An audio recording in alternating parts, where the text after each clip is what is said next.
पे कार्रवाई हुई, क्या कहेंगे? सबसे पहले तो माध्यम से मुझे देख सुन रहे सभी लोगों को मैं सादर प्रणाम करता हूं और किसी भी राजनीतिक और सामाजिक कार्यकर्ता पे ऐसे आरोप लगना, ऐसे फेक आरोप लगना और ऐसे घटनाएं किसी भी कार्यकर्ता के जीवन में सामान्य घटनाएं हैं। और चूँकि सरकार हमारी है तो पुलिस भी हमारी है, सरकार के प्रति भी हमें प्रेम है। सरकार के प्रति हमें जितना प्रेम है उतना हमारे अपने पुलिस से, अपने प्रशासन के सभी लोगों से प्रेम है। और निश्चित तौर पे जो मैं आज अभी मैं प्रेस कॉन्फ्रेंस अभी मैं थोड़ी देर पहले किया, अभी आपको भी मैं बाइट दे रहा हूँ कि मैं ये नहीं करता। मुझ पर उन्होंने कार्रवाई किया, मैं जानता हूँ उन्होंने कार्रवाई क्यों किया। ये कार्रवाई 28 मई की जो घटना हुई थी और 28 मई के जो मैं एक लड़के के पैरवी में, गोवर्धन चौधरी के पैरवी में गया था और उसमें मेरे और साहब के बीच में, साहब जो थाना प्रभारी साहब हैं, कुछ मेरा हॉट टॉक हुआ था हल्का फुल्का जो भी, और उन्होंने मुझे 1 घंटे बैठा दिया था। 1 घंटे के बाद उन्होंने मुझे छोड़ा था। मुझे वो बात बहुत बुरी लगी थी क्योंकि ऐसा कुछ उस पर कारण नहीं था कि वो मुझे 1 घंटे वहाँ पर ज़बरदस्ती बैठा दें। मुझे एक तरह से उनकी वो तानाशाही लगी थी और मैं बाहर आकर जहाँ भी मेरा उचित मंच था, मैंने हर मंचों पे बात को उठाया था और मैंने उस विषय को रखने का काम किया था। इसके बाद मुझे नहीं पता था, मुझे लगा कि वो सब बातें ख़त्म हो गई हैं, लेकिन उनके मन में उसके प्रति जो भी जहर हो या जो भी हो, उन्होंने 28 मई का बदला हमसे 28 जून को लिया, एक साजिश के तहत लिया। उन्होंने अपना काम किया। फिर भी मैं मीडिया को ये बात नहीं बोलता। वो हमको छोड़ते, मैं थाने से बाहर आता और मैं कंप्लेन करता या कानूनी कार्रवाई करता, वैधानिक कार्रवाई करता, केस करता, जो भी करता, चुपचाप शांति से ही मैं अपना काम करता। लेकिन मुझे मीडिया को मैं आपसे भी कह रहा हूँ, मुझे मीडिया को बयान देने के लिए मुझे नगर थाना ने ही मजबूर किया है। मजबूर इसलिए किया है, आज तक भारत के इतिहास में किसी भी दोषसिद्ध अपराधी, हत्यारा, बलात्कारी, यहाँ तक कि आतंकवादी कसाब को जब हमारी पुलिस ने पकड़ा था, बहुत सारे पुलिसों का शहादत हुआ था, उसको भी जब अदालत में वो आता था तो उसका चेहरा जो है वो कपड़े में बांध के आता था, क्योंकि संविधान में निजता का एक अधिकार है, वो इसका कानून है। आप अपराधी का भी पहचान आप पब्लिक डोमेन में नहीं डाल सकते, आप उसको मीडिया कवरेज नहीं कर सकते। पुलिस को सिर्फ कोर्ट ट्रायल करने का अधिकार है, पुलिस को मीडिया ट्रायल करने का अधिकार नहीं है। तो इन्होंने मेरे निजता का जो अधिकार है, जो मेरा संवैधानिक मूलभूत अधिकार है, इन्होंने उसका उल्लंघन किया। इन्होंने हमारे पहचान को पूरे देश और पूरे बिहार में और पूरे जिला में बताने का काम किया। तो इन्होंने जो ये काम किया, इसके कारण मुझे अपना पक्ष रखना पड़ रहा है। मैं मजबूरी के साथ रख रहा हूँ। मेरे साथ जो 28 जून को जो घटना घटी, इन्होंने मुझे रोका। रोकने के बाद ये मुझे गोलंबर पे ले गए। मैं बहुत सारांश में आपको बता रहा हूँ। और गोलंबर पर ले जाने के बाद मुझे इन्होंने मेरा ब्रेथ एनालाइजर कराया। ब्रेथ एनालाइजर में जो पहली बार, दूसरी बार हुआ उसमें मेरा निगेटिव आया। तीसरी बार इन्होंने जो मेरा किया तो उसमें मेरा पॉजिटिव आया। ठीक है, वो भी एक सोचनीय विषय है। फिर भी मैंने इनसे वहाँ पर कई बार कहा, मैंने गाड़ी में भी कहा कि सर कृपया मेरा आप मेडिकल करा लीजिए।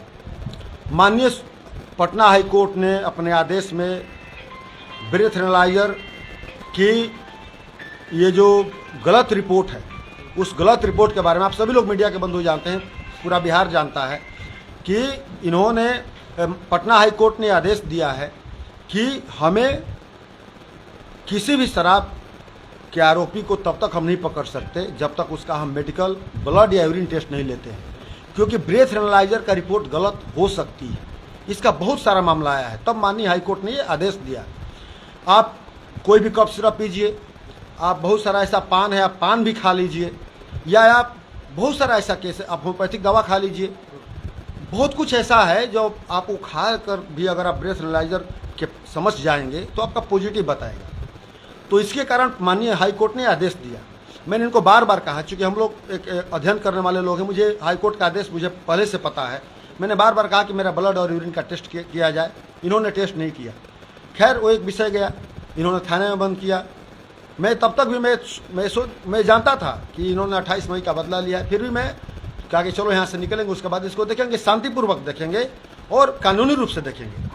लेकिन इन्होंने जो सुबह में मेरा 28 मई का स्क्रीनशॉट दिखा के इन्होंने इनके कर्मी ने मेरा सिंगल फोटो खींच के हाजत में बंद का सिंगल फोटो खींच के, मैं किसी का नाम यहाँ पर मीडिया के सामने नहीं लूँगा, लेकिन इनके अधिकारी ने, नगर थाना के अधिकारी ने, उन्होंने मेरा फोटो खींच के उसको मीडिया का हमको बताकर कि देखो ये 28 मई को तुम फेसबुक पर डाले थे ना, तुम्हारा पूरा मीडिया में डाल रहे हैं, मुझे बताकर मेरे सामने मीडिया को भेजा। कुछ देर के बाद पत्रकारों को बुलाया गया थाने के भीतर। आपने किसी अभी इतिहास में मैंने भी नहीं सुना है, मुझे लगता है आपने भी नहीं सुना होगा कि पुलिस इस तरीके से मीडिया ट्रायल कराती है। और ये मीडिया, ये कोई भी व्यक्ति समझ सकता है कि ये जानबूझकर साजिश है या ये कैसी कार्रवाई है।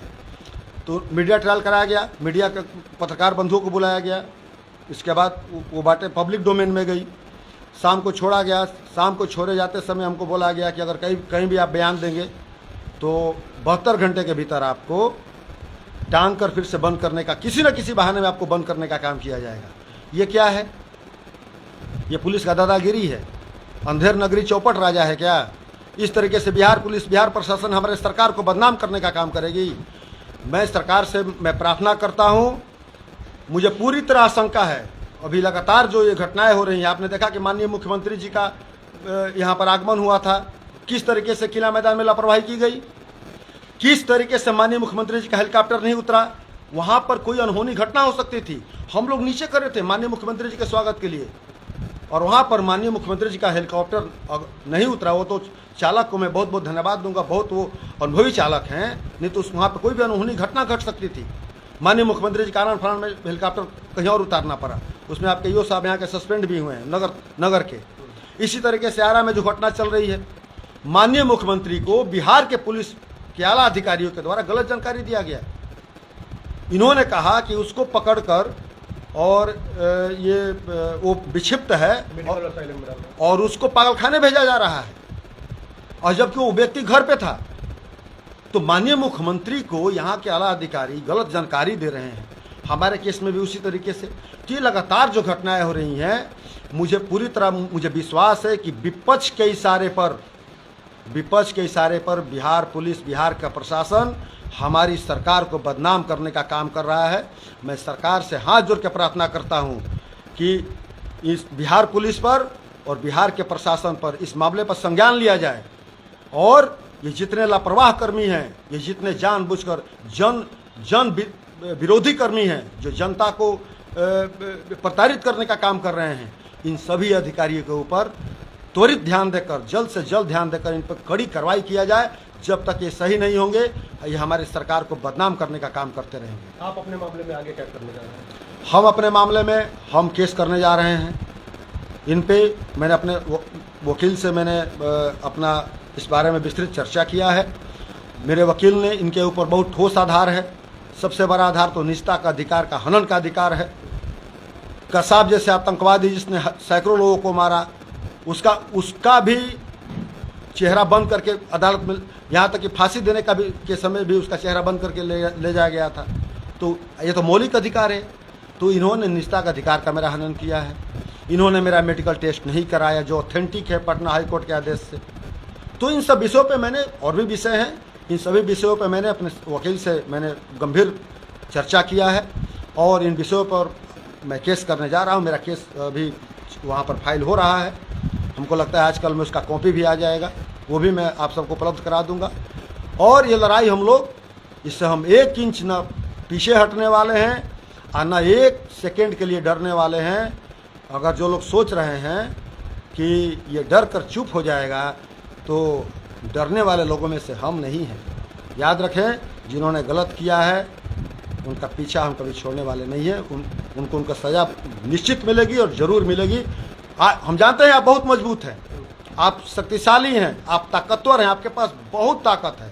मैं आपके सामने जीरो हूँ, मैं आपके सामने कुछ नहीं हूँ, लेकिन फिर भी चट्टान की तरह मैं खड़ा रहूँगा।